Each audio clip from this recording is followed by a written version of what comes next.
I've got to get a view from you. You're witnessing events. You will know many of the people involved on both sides concerning what Boris Johnson is saying. He and his colleagues pointing to the Sue Gray report. I don't know what they think they're going to find, but just an interpretation from where you are up in Manchester with your colleagues there. Mr. Mayor.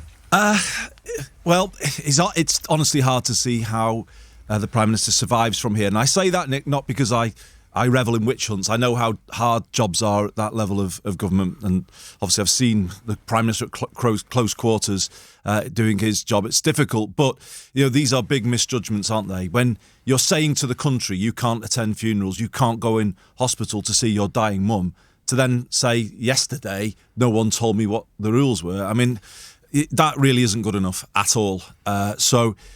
Yes, we can wait for the Sue Gray report, and perhaps we should, Nick, but I just would say I can't see how he does survive from here. Lastly, before the call, were he to take himself up to Piccadilly Station and go and see the constituents at Hayward and Middleton, which is currently held by his colleague Chris Clarkson, or Lee, currently held by James Grundy, what would the people of those areas tell him, Mr. Mayor? Well, I think they feel strongly about it, Nick, because that point that the Prime Minister made about they had lent their votes to him, I don't think that loan has been repaid at all. So it's interesting, isn't it, that the 2019 MPs, the so-called Red Wall MPs, are leading the rebellion.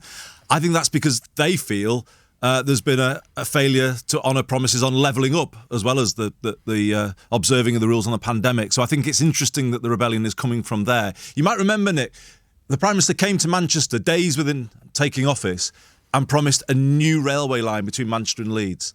And we have been told before Christmas that we're not getting that. So it's things like that, actually, that are also in the background here. There's a failure to deliver on levelling up. There's a failure to deliver for the north of England. And I think that's all playing into the situation that we're in.